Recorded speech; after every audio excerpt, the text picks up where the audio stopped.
Monte San Lorenzo, o también conocido como Cerro Cochrane, es una montaña muy grande, un macizo de roca, hielo, nieve que se encuentra en la Patagonia, muy imponente y majestuoso. Es una de las cumbres más altas de la Patagonia, de hecho, tiene 3.706 metros sobre el nivel del mar y se encuentra de alguna manera antecedido por el Monte San Valentín, ¿no es cierto? Estos tremendos macizos de la Patagonia. Es una montaña que es limítrofe, se encuentra en la región de Aysén, por el lado chileno, y en la provincia de Santa Cruz, perdón, por el lado argentino. Se encuentra ubicado al sureste de Campos de Hielo Norte y más o menos como para ubicarse, la ciudad más cercana sería Cochrane, a unas 2 horas más o menos de viaje hasta la parte más cercana donde te puedes aproximar. El Monte San Lorenzo está ubicado en una región que es muy rica porque presenta una característica especial que es que puedes ver de alguna manera todo lo que es la Patagonia chilena con sus características geográficas propias, muchos ríos, lagos, masas de hielo grandes, versus por el otro lado de la Patagonia, la cara argentina, por decir, donde es una estepa que es muchísimo más árido, con grandes extensiones.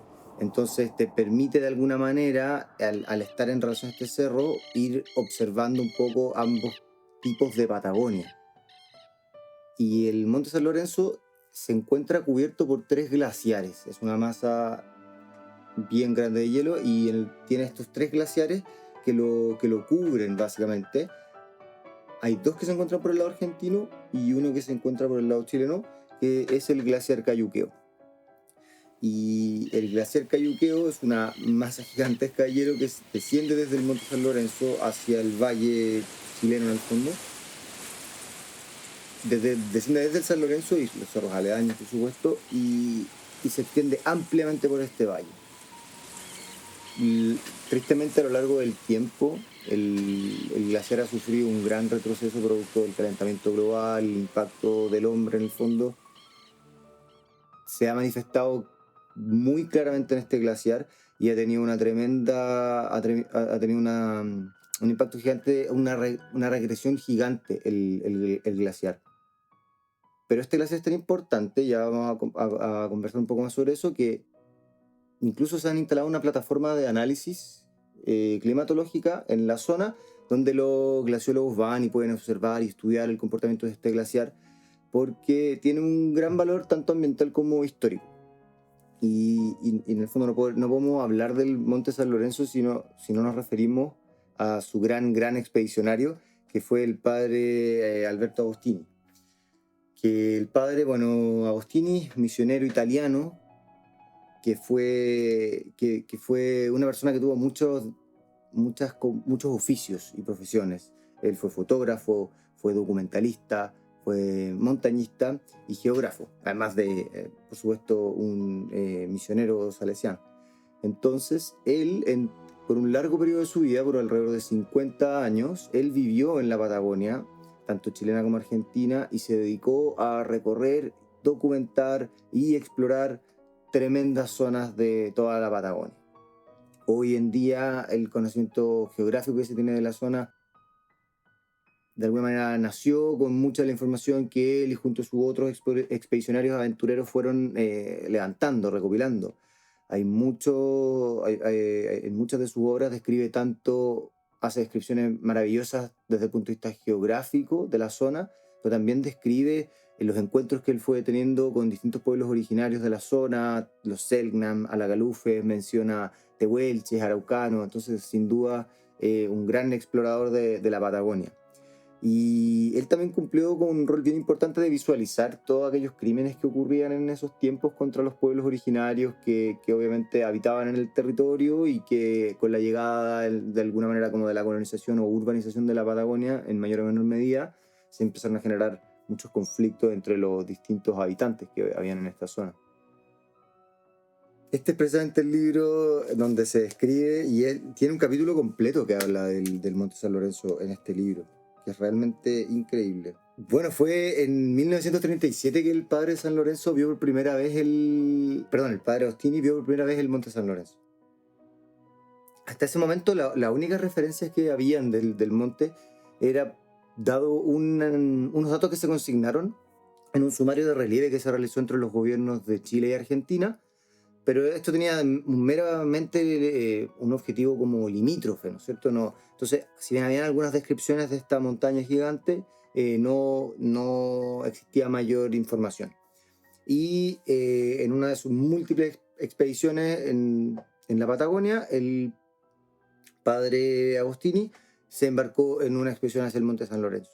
Y en 1937 él lo vio por primera vez, quedó absolutamente maravillado, y de hecho en este libro precisamente lo describe con unas palabras muy bonitas que habla sobre las formidables graníticas paredes que lo circundan por todas partes, cortadas por más de 1000 metros, que lo hacen parecer una gigantesca fortaleza que pretendiera defender de todo asalto del hombre su blanca y seductora cúspide incrustada de hielo.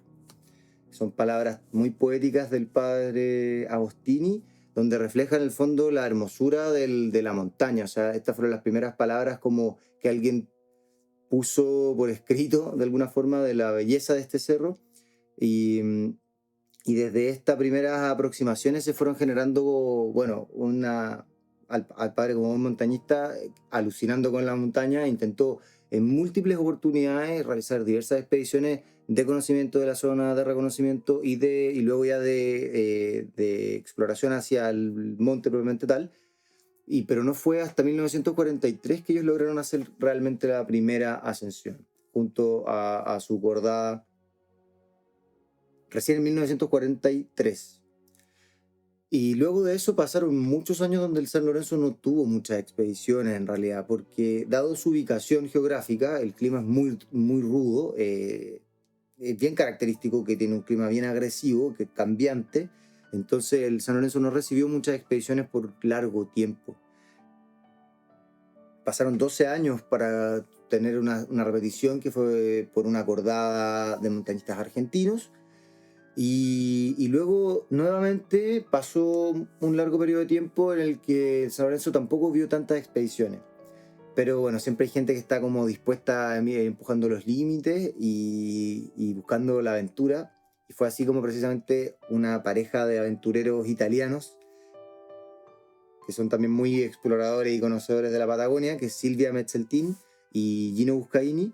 Ellos quisieron realizar el primer intento en invernal de ascensión al Monte San Lorenzo. Ellos lo hicieron en 1989 y si bien no tuvieron éxito en esa expedición y no lograron hacer cumbre, sentaron un precedente gigante, que era básicamente se puede ir en condiciones invernales a este cerro. En este libro, bueno, ahí describen también, es un poco como parecido al libro de Agostini, como muchas aventuras plasmadas en libros son realmente una reliquia, porque también ellos desarrollaron una aventura que hoy en día es muy difícil de encontrar, o sea, con poca información, quizá apoyo tecnológico, obviamente. Bueno, luego de todas estas aventuras, ya el 2000, después de este hito, perdón, que marcó Silvia Metzeltin y Gino Buscaini de su intento en invernal, el año 2004 una cordada chilena logró realizar la primera ascensión en invernal del Monte San Lorenzo. Así que fue un tremendo logro, obviamente, y también bonito que se quedara de alguna manera aquí en casa esa primera ascensión. Fue una cordada liderada por Pablo Bessel. Bueno, y en el fondo, en la imagen completa de la ruta se puede analizar bien cuáles son las diferencias de distancia de lo que requiere poder acceder a este cerro, porque si vienes desde el lado argentino es un poco más plano, obviamente un poco más simple de llegar, pero la cara argentina del Monte San Lorenzo tiene estos farellones gigantescos de granito que hace que sea prácticamente imposible poder escalarlo por ahí.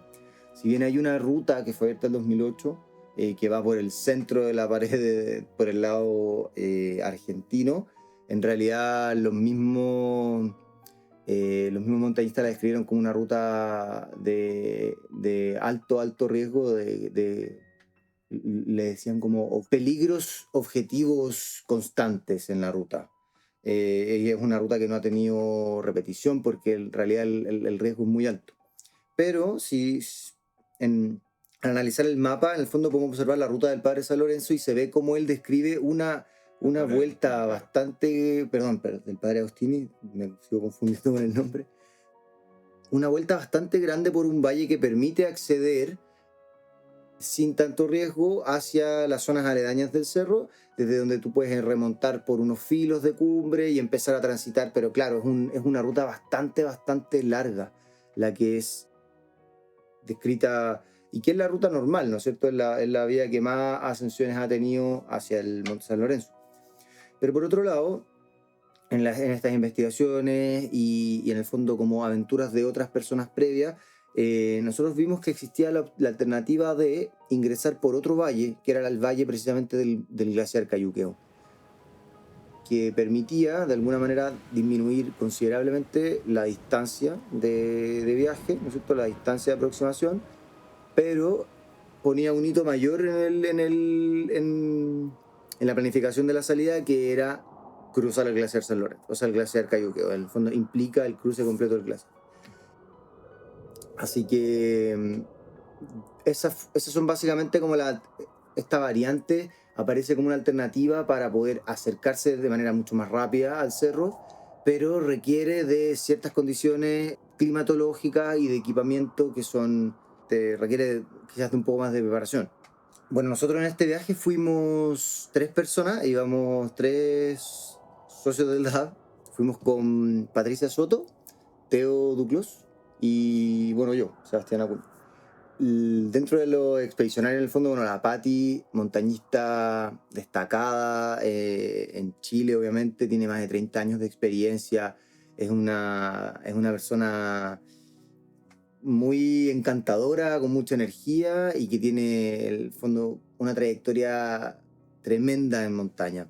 Es instructora, educadora al aire libre, instructora NOLS, es guía de montaña, cuenta con muchísimas ascensiones en muchas partes del mundo, himalayista, ha hecho las Seven Summits. Entonces en realidad es una persona que tiene demasiado por compartir, demasiada experiencia, y además tiene todo el carisma de educadora. Entonces está constantemente contándote aventuras, contándote detallitos. Entonces en realidad siempre un agrado compartir con la Patti.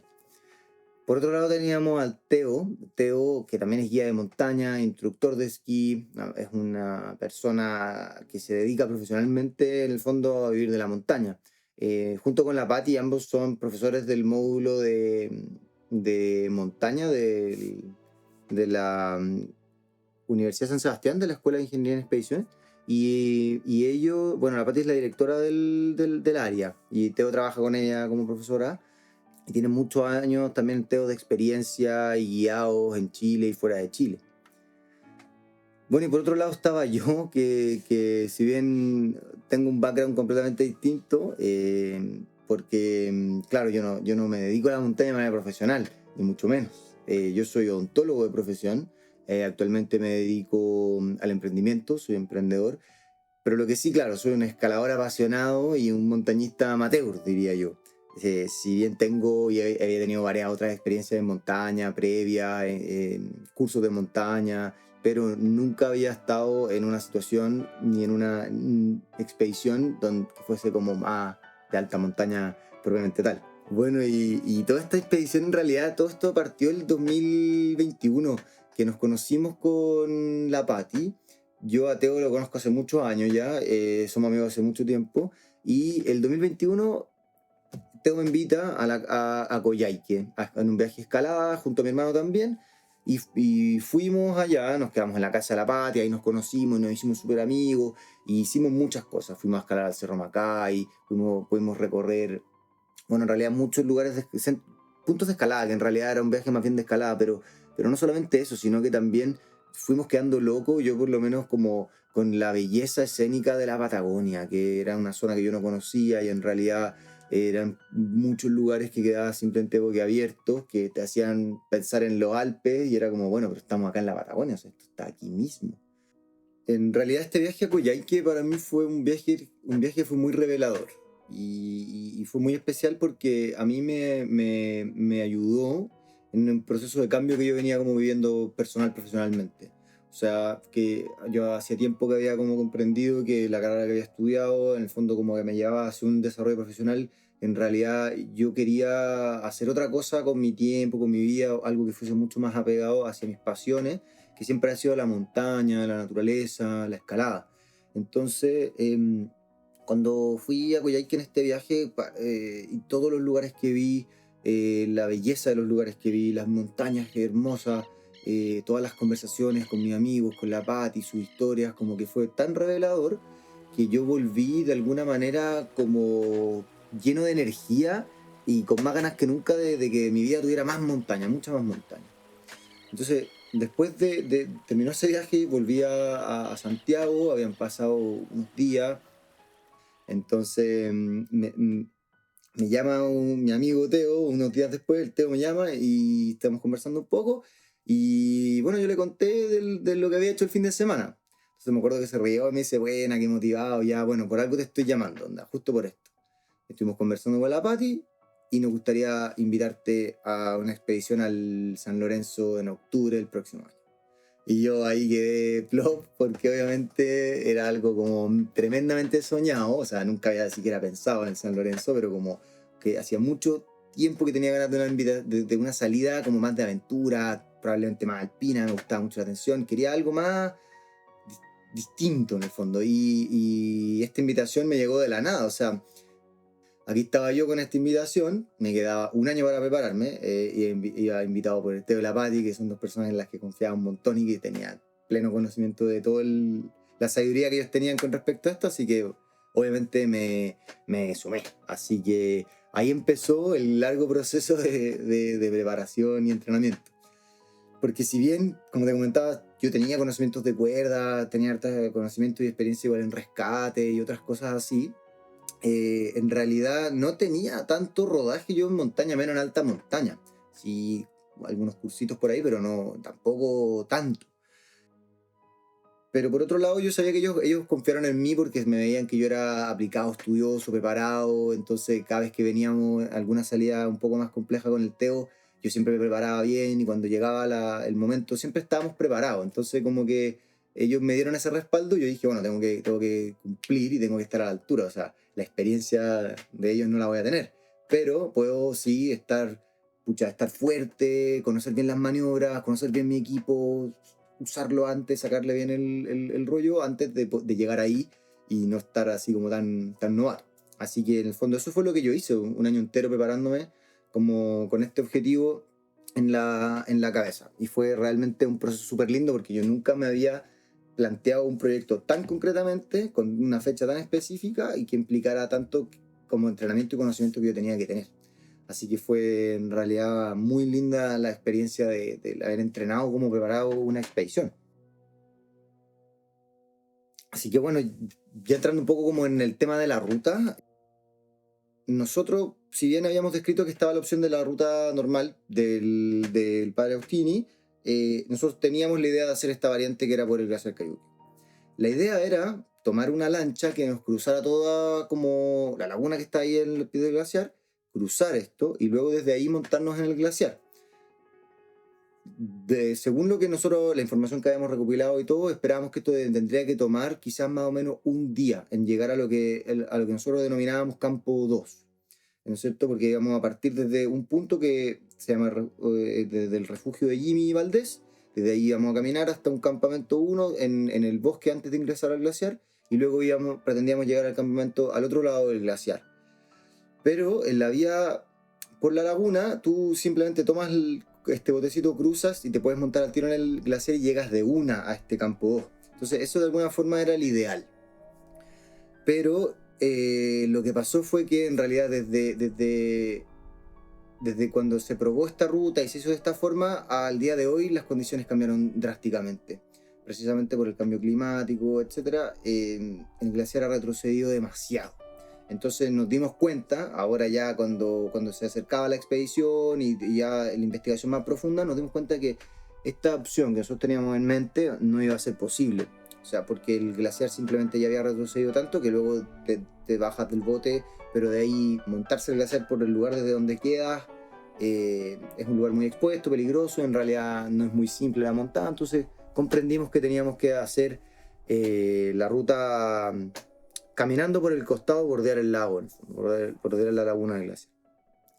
Así que bueno, tuvimos varias reuniones de planificación, nosotros también, en la cual fuimos como conversando todo este tipo de detalles, reuníamos información por aquí y por allá, tratando de ir consolidando y siempre monitoreando obviamente el clima, porque sabíamos que las condiciones climáticas de la zona eran una de las principales problemáticas que podíamos tener y que teníamos ventana de tiempo en general corta. Entonces, claro, los días previos, o sea, por ejemplo, un mes antes de la expedición, todavía teníamos como un forecast que hablaba de vientos en cumbre de más de 100 kilómetros por hora, sensación térmica de menos 35 grados. Entonces, en realidad, como que, claro, las condiciones estaban súper rudas y siempre tuvimos la duda de si íbamos a tener. Sabíamos que dependíamos de esta ventana de tiempo. Íbamos a esperar en el fondo esta ventana en Coyhaique y apenas se generara, partir rápido con rumbo al glaciar. Porque es lo que pasa en la carretera austral, que en el fondo como de Coyhaique a Cochrane me parece que son 300 kilómetros y de ahí de Cochrane a llegar al mirador del glaciar serán unos 90 más. Pero el tiempo que te demora ese traslado es mucho más grande. Nosotros nos demoramos prácticamente 9 horas ese día en llegar desde Coyhaique hasta finalmente el lugar donde llegamos, al refugio de Jimmy. Entonces era un largo día de viaje. Obviamente aquí dentro de toda la preparación tuvimos varias sesiones de entrenamiento, que nos colgamos. Yo lo hice varias veces solo y en el fondo también al final practicando con Teo, maniobras de rescate en grietas, polipasto, etcétera, para estar al día, en el fondo preparado frente a cualquier eventualidad que se podía generar. Nosotros teníamos la certeza de que esto podía ocurrir porque obviamente sabíamos que teníamos que cruzar el glaciar. Una de las cosas bien interesantes que nos pasó fue que Jimmy Valdés, que es esta persona que tiene el refugio desde donde nosotros comenzábamos a viajar, que él es un operador de turismo de la zona, Jimmy nos mandó un video. Nos mandó un video porque él conoce a la Patti, entonces nos envió un video que él grabó con un dron de la zona del Cayuqueo, justo unos días antes de que nosotros nos fuéramos. Este video tiene que haber sido grabado como unas 2 semanas antes. Y se veía que el glaciar estaba sumamente cubierto de nieve, todavía había muchísima nieve. Entonces, claro, además de las imágenes absolutamente increíbles del dron, a nosotros también nos fueron reafirmando la idea como, ya, sabéis que este plan está bueno, queda mucha nieve todavía, entonces nos vamos a ir por el glaciar, nos cruzamos con esquí, lo vamos a hacer más seguro, más rápido, no debería haber ningún problema. También Patti había estado ahí hacía como más o menos en la misma fecha en la cual fue tomado este video y con alumnos de su universidad y también había tenido esta misma experiencia, o sea que todavía las condiciones estaban muy buenas con ese plan. Así que nosotros nos entusiasmamos y nos seguimos apegando a esta idea. Y bueno, ahí ya habíamos terminado toda la fase de preparación, teníamos todo ok, ya teníamos la ruta clara, teníamos más o menos identificado que cuando venía una ventana de tiempo, así que partimos a Coyhaique. Yo con Teo juntamos todo el equipo y nos fuimos. Partimos a Coyhaique, a la casa de Patti, y ahí estuvimos haciendo obviamente monitorizando el meteo los últimos días, arreglando detallitos de la ruta, preparando la comida, etcétera. Hasta que llegó el momento de partir. Venía finalmente la ventana que estábamos esperando, que era más o menos como de 4 a 5 días. Había estado variando bastante, de hecho se fue corriendo varios días, o sea, tuvimos que correrlo como una semana entera en realidad, desde quizás como lo inicial que teníamos en mente, pero logramos partir y con una ventana que nos entregaba un día de cumbre muy lindo. Se veía que venían buenos días, como 3 o 4 buenos días de sol. Así que estábamos bien contentos y todos bien expectantes porque claro, parecía que finalmente habíamos encontrado como la ventanita de tiempo que en realidad necesitábamos.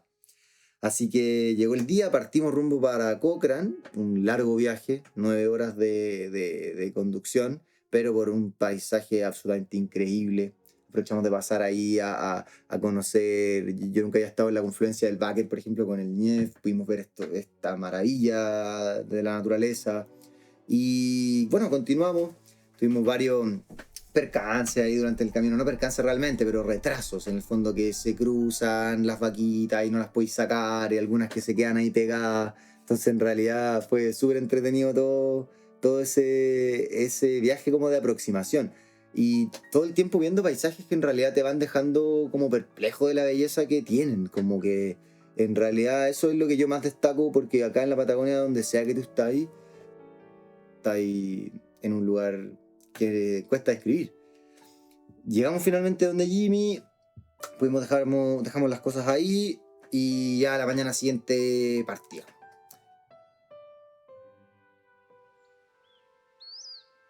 Y si bien la ruta comenzaba con una larga caminata por un bosque, tenía un desafío principal, que era, no un desafío principal, un desafío inicial, perdón, que era cruzar un pequeño río.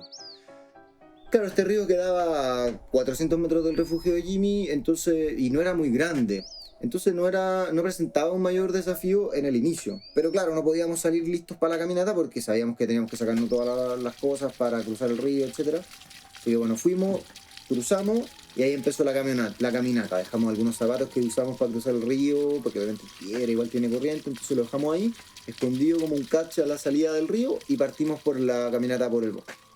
Un paisaje bordeando la laguna del glaciar, un paisaje absolutamente hermoso, pero que al mismo tiempo íbamos súper pesados, porque íbamos con muchísimo peso en el fondo en esa parte, pucha, los esquís, los piolés, los crampones, todo, tornillos, todas las cosas en el fondo, y comida en la mochila, en una caminata que era más ligera, pero iba muy, muy pesado. Así que, bueno, después de ese día llegamos ahí al campamento del bosque, donde pretendíamos potencialmente hacer nuestro primer camping. Pensamos si continuaron el mismo día para cruzar el glaciar, pero la Pati ya había identificado que el glaciar se veía bastante distinto a lo que ella recordaba de hacía unas semanas.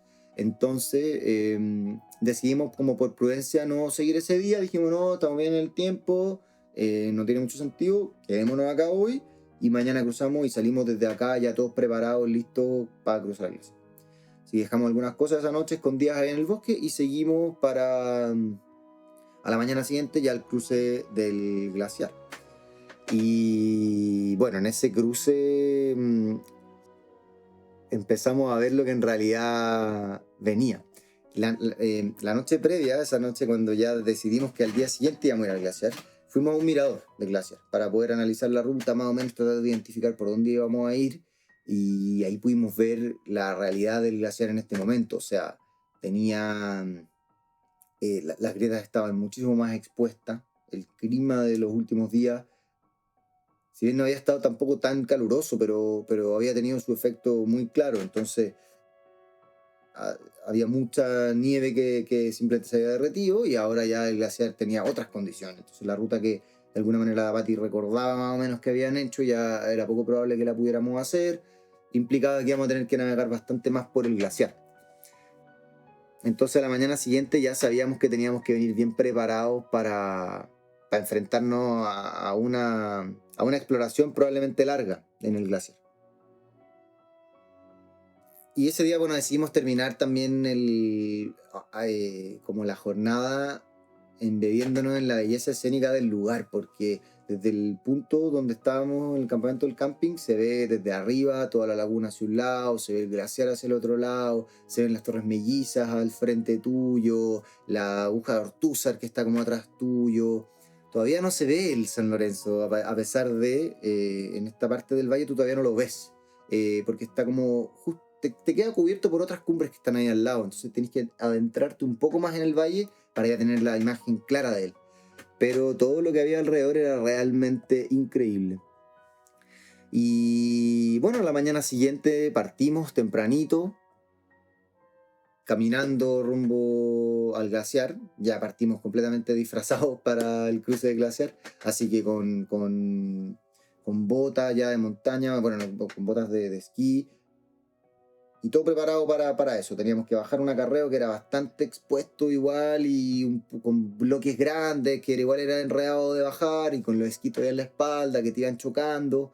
Entonces era un poco arriesgado porque si bien, no sé, pues no sentías como que te ibas a caer realmente, pero si te llegabas a tropezar ibas a caer directo hasta el glaciar unos 200 o 300 metros y que no era una caída que en realidad te iba a dejar en muy buenas condiciones. Así que ahí todos concentrados, bueno, logramos encontrar la bajada. Además hay un puro lugar donde puedes bajar. Si no le achuntas realmente a la metida del glaciar, terminas llegando como en caídas muy abruptas. Entonces tampoco es como que tengáis tanta libertad. Así que bueno, logramos encontrar la entrada glaciar y nos montamos primero caminando por el glaciar por una morrena lateral que nos permitió progresar bastante hacia el interior del valle, que tenía grieta pero no tenía tantas grietas.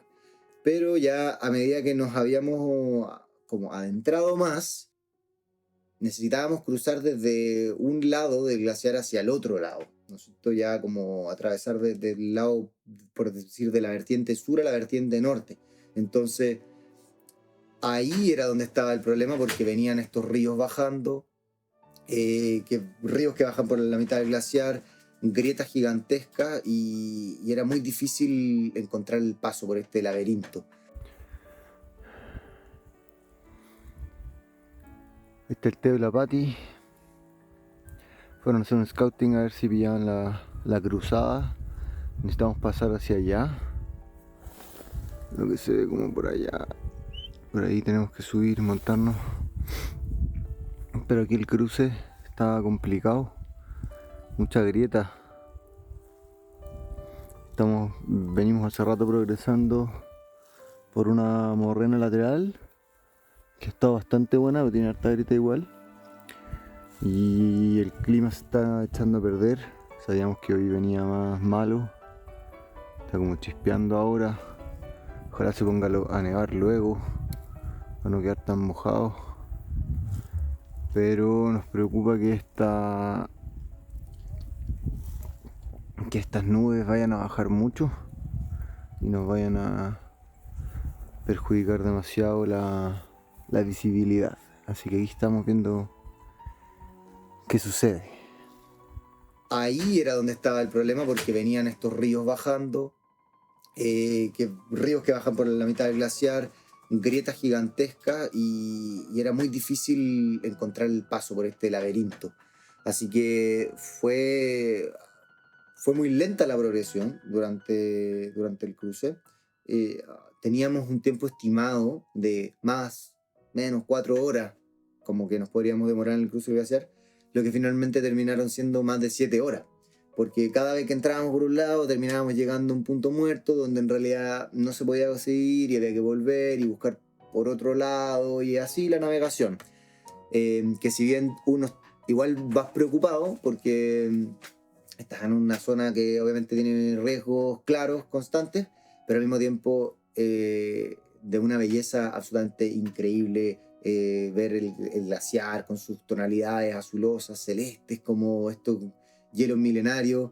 Yo de alguna manera sentía todo el rato que estaba como visitando como a un abuelo, como muy antiguo, como me sentía como en presencia como de seres antiguos, ¿cachai? Como alrededor mío, y esa cuestión era súper como enriquecedora, como que te hacía sobrecogerte como en lo pequeño que eres en este lugar tan grande, muy, muy lindo en realidad.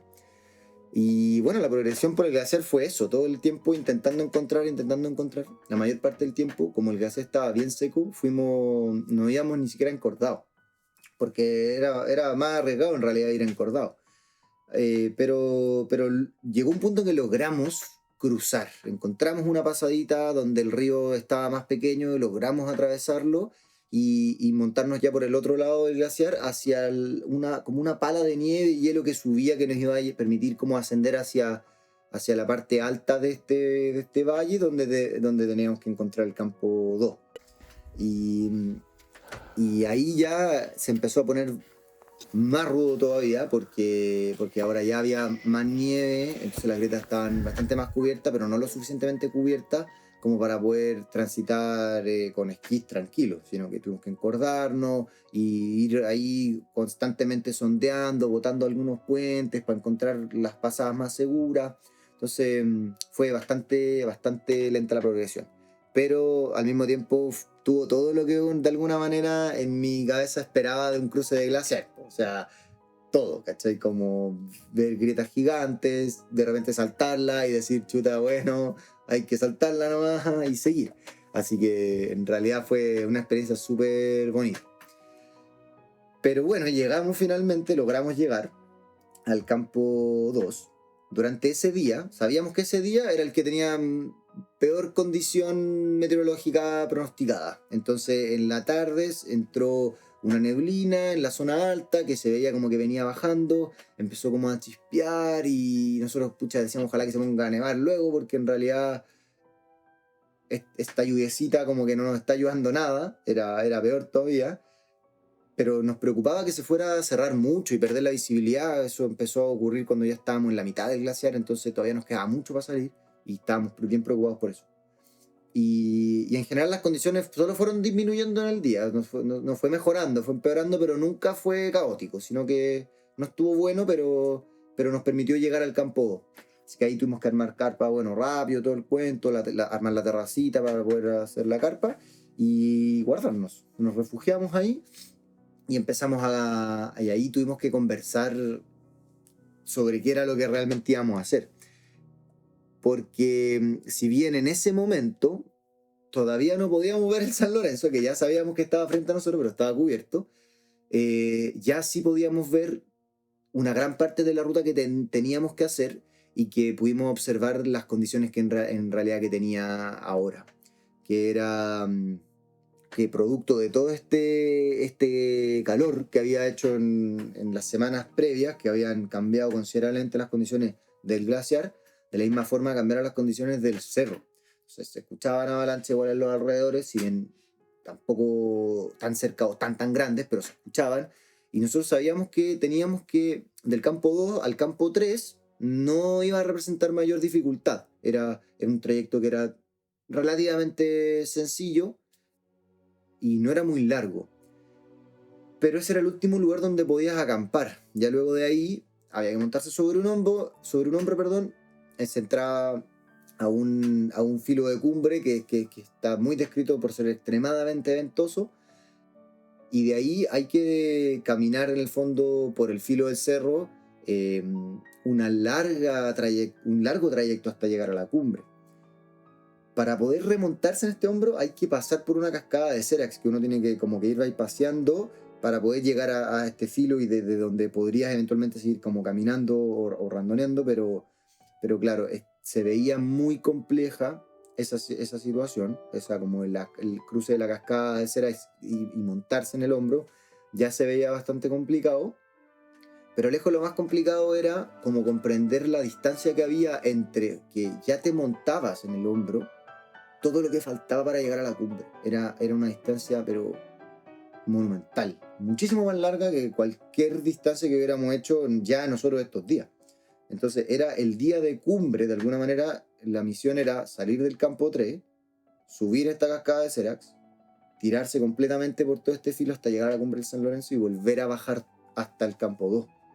Lo que nos daba una jornada sumamente maratónica, donde habían riesgos muy reales en el cruce de esta cascada de Seracs. Entonces ahí fue donde, en base como a un poco a la experiencia de la cordada, los conocimientos de Apati en la zona, como que nos dimos cuenta de que podíamos continuar, podríamos haber perfectamente llegado al campo 3, pero del campo 3 hacia arriba no teníamos en realidad, por la ventana de tiempo que teníamos, no teníamos en realidad la posibilidad de llegar a la cumbre. No nos alcanzaba el tiempo, o íbamos a tener que tirarnos a una jornada demasiado maratónica que aumentaba demasiado el riesgo para nosotros. Esa jornada te queda muy larga, pero eventualmente, así se hace, ¿no? Luego nosotros nos iba a quedar solo un día para salir del campo 3, llegar hasta el refugio del Jimmy, cruzando por el glaciar, antes de que se acabara la ventana de tiempo. Y eso era también lo que nos preocupaba muchísimo, porque nosotros sabíamos que de ida, el glaciar, nos habíamos demorado 7 horas en cruzarlo, y también sabíamos que de vuelta no íbamos a poder tomar el mismo camino, porque pasamos por lugares que sabíamos que ya a la vuelta no iban a estar. Puentes de hielo o nieve, perdón, que nos permitieron atravesar algunas rocas, grietas que sabíamos que cuando ya las pasamos estuvo como en el límite y que con el calor de estos días no íbamos a poder. Entonces, claro, nos quedaban 2 jornadas demasiado largas antes de que se acabara la ventana de tiempo y con este como hito más así, como gigante, desafío gigante de cruzar el glaciar de vuelta. Y la cascada de hielo de Serax, por supuesto, en la suya. Así que, bueno, finalmente ahí lo conversamos bien, analizamos toda la situación, nos dimos cuenta que podíamos llegar al campo 3, pero íbamos a ir como a mirar, básicamente, al San Lorenzo desde un poquito más alto, pero no íbamos a poder en realidad entrar hacia él, como por el borde, por el filo de cumbre. Entonces lo que decidimos fue no seguir hacia el campo 3, y desde este mismo campo 2 subir por el cerro, o sea, por el mismo valle, por la ladera del valle que va por el frente al San Lorenzo. Como en dirección hacia las Mellizas, hacia estos cerritos que estaban acá a este lado. Subir por ahí, como randoneando, y llegar lo más arriba que pudiéramos para poder ver, analizar bien el valle. Desde este punto íbamos a poder ver bien por dónde ingresaba hasta este valle la ruta normal del padre Agustín, y entonces era como un punto de referencia que nos permitía analizar todo el valle con una perspectiva muy bonita. Y finalmente tuvimos que hacer eso. O sea, como obviamente todos teníamos muchas ganas de continuar, pero la realidad era que era bien poco prudente haber seguido. Entonces decidimos cambiar, partimos al día siguiente con un sol increíble, nos montamos ya hacia este otro valle a esta otra cara del valle, perdón, y lo mismo, o sea, estábamos todo el tiempo sobre el glaciar, entonces también fue una salida que fue bien desafiante, porque tuvimos que ir randoneando, encordados, que tiene como toda una dificultad, sobre todo para alguien que no tiene tanta experiencia en esquí.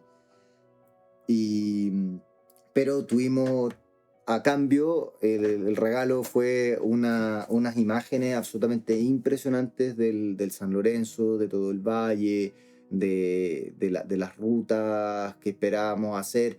Pudimos ver dimensionar en realidad desde esa perspectiva lo mucho que faltaba. O sea, también ese día nos dimos cuenta como que si lo miras desde el punto de vista de días, era poco lo que faltaba para llegar a la cumbre, por decir.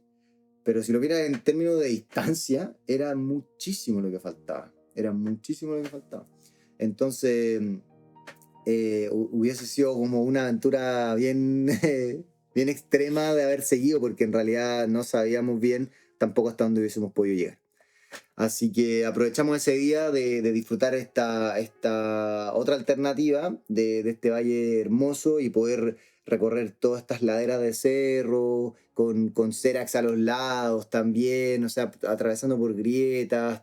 Fue toda una aventura gigante igual en una zona que igual es poco explorada, porque sabemos que hay gente que ha circulado por estas partes, pero tampoco son cerros que sean ni siquiera como referenciados con algún nombre en un mapa. Nosotros estábamos del lado de las Mellizas, pero tampoco sabíamos con certeza qué nombre tenía. Así que también fue como una salida un poquito más de exploración, de aventura, que nos permitió conocer este lugar hermoso. Y bueno, eso es, en realidad quedamos como nosotros muy felices de haber podido ejecutar el plan, que era ir a través del glaciar. Si bien no pudimos continuar con el plan inicial de lo que respectaba del campo 2 hacia arriba, también fuimos conscientes que todo el cruce del glaciar fue un punto decisivo en lo que continuó, porque fue una manera como amable que tuvo el cerro quizás de hacernos ver que las condiciones, si bien meteorológicas podían parecer adecuadas, las condiciones del cerro no estaban tan adecuadas, porque requería moverse muy rápido, requería moverse muchos terrenos que tenían hielo y nosotros estábamos esperando mucha más nieve de alguna forma. Obviamente también estábamos preparados y andábamos con equipo para hielo, pero en el fondo la velocidad de progresión implicaba o te estabas constantemente cambiando los esquís por crampones, que toma muchísimo tiempo, en el fondo te retrasa demasiado la progresión y normalmente tenés que hacerlo en zonas expuestas donde no te querés quedar mucho rato. Entonces era eso, o pasar con los esquís por pasar con hielo de repente de bastante pendiente.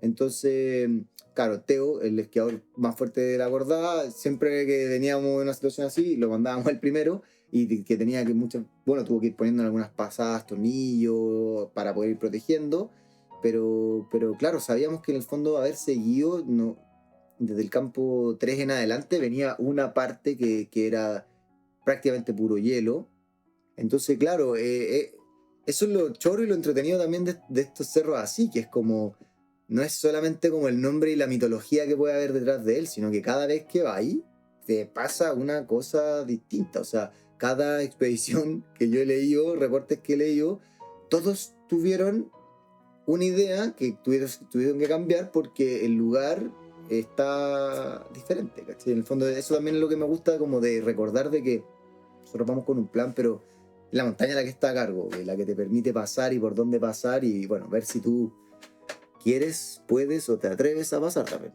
porque como chuta, este sol arriba debe estar todo como derretido, donde las condiciones para estar ahora ya igual están duras. Y había que salir rápido porque el otro día ya el tiempo cambiaba radicalmente.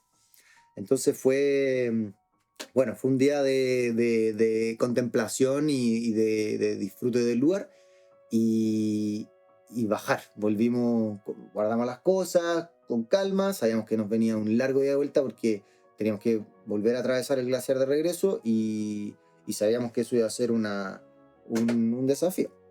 De hecho, lo fue. No pudimos encontrar la misma ruta que hicimos de ida. Había mucha parte que ya no se podía volver a pasar.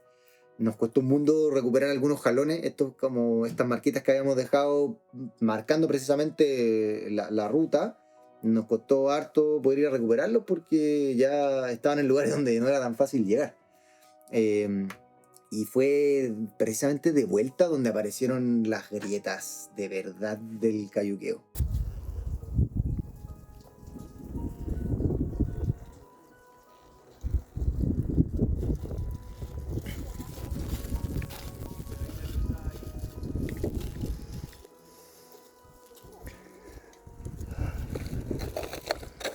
Ay, ay, ay. Buscándole la pasadita digo, el laberinto aquí. Está heavy la cosa. Ahí fue tremendo. O sea, hacia la ida ya vimos grietas grandes, yo por lo menos. Estaba sumamente impresionado. A la vuelta fue una cuestión de locos. O sea, de repente se cachaba que había una grieta, obviamente se identificaba por la geografía de la zona, pero cubierta a cubierta y de repente como que el puente es colapsado y tú mirabas hacia abajo y unas grietas gigantes que te pueden tragar completamente. O sea, como es una imagen súper especial verlo, ¿cachai? Como estar ahí y bueno, además después tener como que encontrar la pasadita más angosta para saltarla, ¿cachai? Como súper, súper entretenido. Adrenalínico, obviamente, pero fue muy bonita experiencia y un tremendo desafío haber logrado como cruzar este glaciar y haber logrado ir y volver sin complicaciones. En realidad no tuve ninguna complicación durante el trayecto por el glaciar.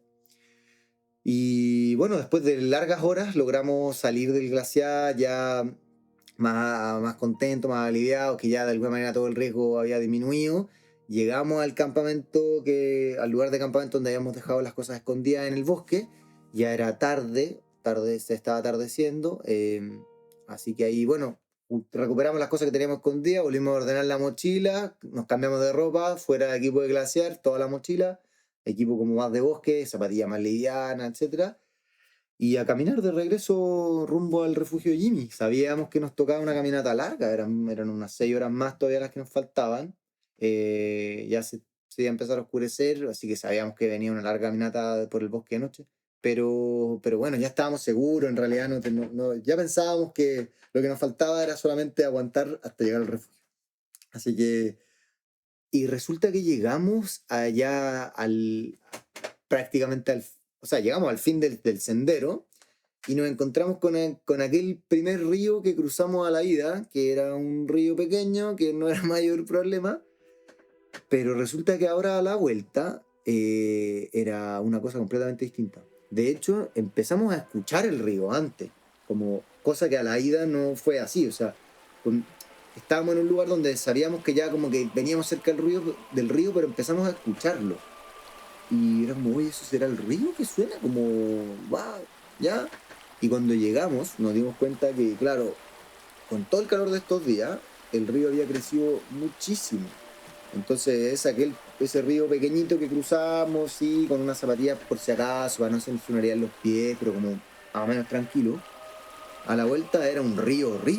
Entonces eran las 1 de la mañana, nosotros llegamos ahí y nos encontramos con este tremendo río que teníamos que cruzar obligatoriamente, porque en el fondo el refugio estaba a 500 metros o a 400 metros, pero...